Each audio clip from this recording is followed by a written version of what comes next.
السلام علیکم ورحمت الله وبرکاته و مغفرته. الله دې مو د ازل نیکبخته کړي. او شیخ مبارک ژاړي وایي تاسو له اخره بیریږئ، زه له اوله بیریږم. هغه څوک چې ازلي بدبخته وي الله دې مو وساتي، هغه به نو بیا اخري هم بدبخته وي. که ازلي نیکبخته و اخري به بیا نیکبخته وي. د عمر رضی الله تعالی عنه په زمانه کې چې دی د اسلام خلیفه و، د عمر بن خطاب رضی الله تعالی عنه په زمانه کې چې دی د اسلام خلیفه و، دی فوج واستوه، 4,000 نفره صحابه کرام و، بعضو مناطقو ته بعضو ځایو ته د عجمو، او خپل زوی عبدالله رضی الله تعالی عنه یې ورمشر کړي. دوی فتح یې راوړلې، جنګونه یې کول، خو یې منطقې ته ورغلو. دا منطقې مشره ښځه وه او په غره کې یو کلا وه، دغه یې محاصره کړله، شاوخوا ورباندې راوګرځېدل. نو څو ورځې صحابه کرام په جنګ باندې لګیا دي. د دغه قوم امیره ښځه وه، ډېره حسینه او ډېره ښایسته وله. یو ورځ راوتلې ده، ګوري دا د مسلمانانو فوج لښکرو ته یو صحابي چې ډېر ښایسته و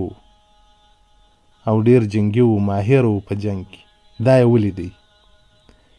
پر صحابي چې سترګې وموښتلې یې کړل. هغه مجلس ګویا هغه د دې سره چې کومې ښځې وي هغه ورته وویل څه پېښه سوه؟ وایي دې ورته زه پوهېږم دا کلا زموږ څخه نسي او دا کلا دوی فتح کوي. بیا دې یو استازی واستاوه دغه مجاهد صحابي ته، ویل آیا زه لار لرم چې تاسو سره خبرې وکړم؟ ما ته لار شته چې ما ته امان راکوي؟ هغه صحابي ورته وایي په 2 شرطو باندې. دغه خارجي کلا یعنې دا ظاهري کلا چې تاسې که محاصره یاست دا به موږ ته را تسلیموئ، او هغه دننه کلا به ده ته تسلیموئ. دې بیا یو نفر ورواستاوه چې په دې خو مې سر خلاص و چې دغه ښکاره کلا به تاسو ته تسلیم کو او دننه کلا به ده ته تسلیموئ، په دې مې سر نه خلاصیږي. هغه صحابي ورته وویل چې ظاهري کلا دغه چې تاسې کې پکښې یاست دا به موږ ته تسلیموئ، او هغه باطني کلا، هغه پټه کلا، داخلي کلا چې زړه دی هغه به الله جل جلاله ته تسلیموي او د الله وحدانیت به منې.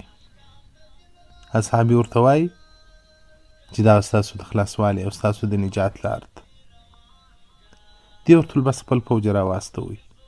دروازه یې ورخلاصه کړه. کوم صحابه کرام کلا ته ننوتل، پر دې باندې اسلام عرض کوي چې اسلام راوړه.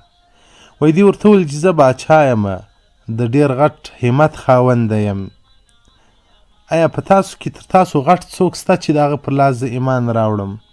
هغه صحابي ورته هو امیرنا و کبیرنا وهو ابن امیر المؤمنین،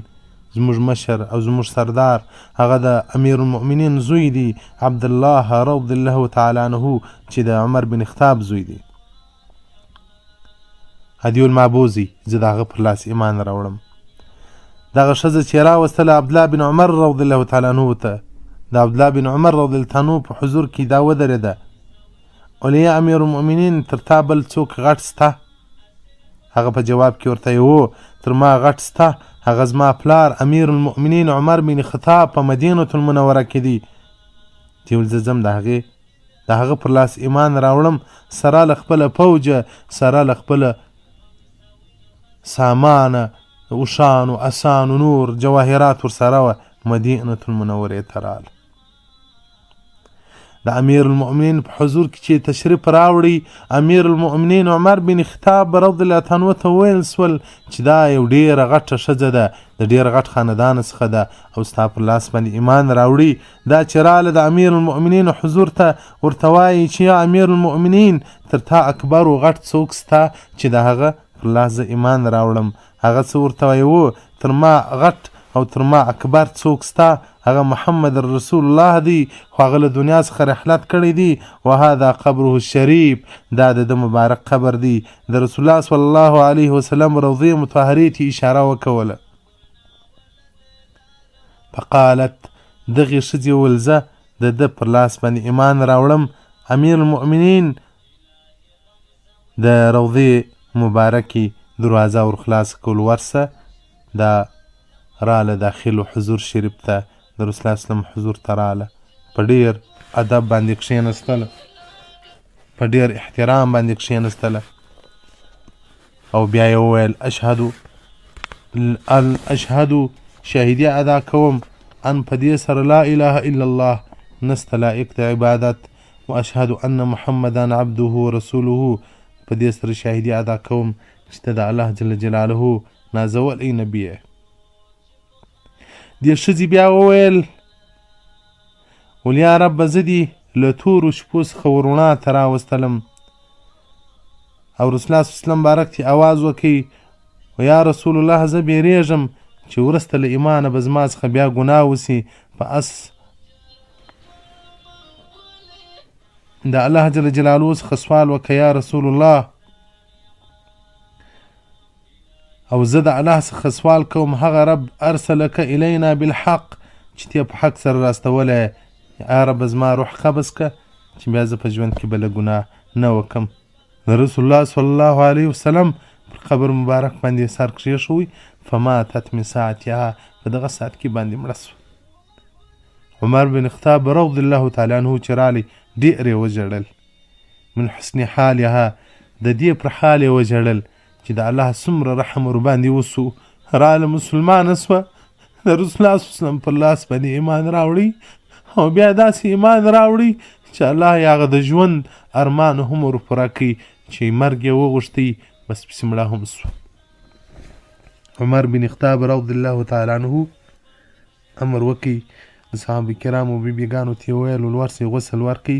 کفن ورکړي ودفنها بالبقيع بین صحابة رضی الله تعالی عنهم دغه ښځه یې د صحابه کرامو په مابینځ کې ښخ کړله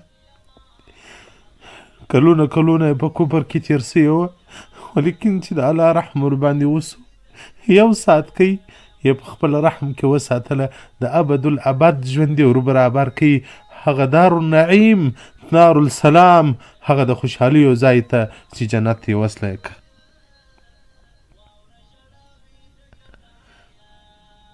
نو الله جل جلاله دې رحم را باندې وکړي الله دې په خپل فضل باندې وبخښي الله ستا رحمت ډېر وسع او پراخ دی موږ اهل له دې نه یو اهل له دې نه یو چې د رسول الله صلی الله علیه وسلم بارک محبین جوړ سو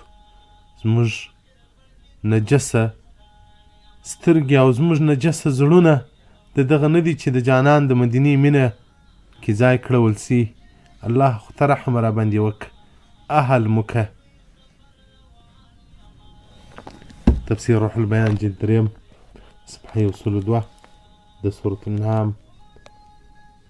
سوره والسلام علیکم ورحمة الله وبرکاته ومغفرته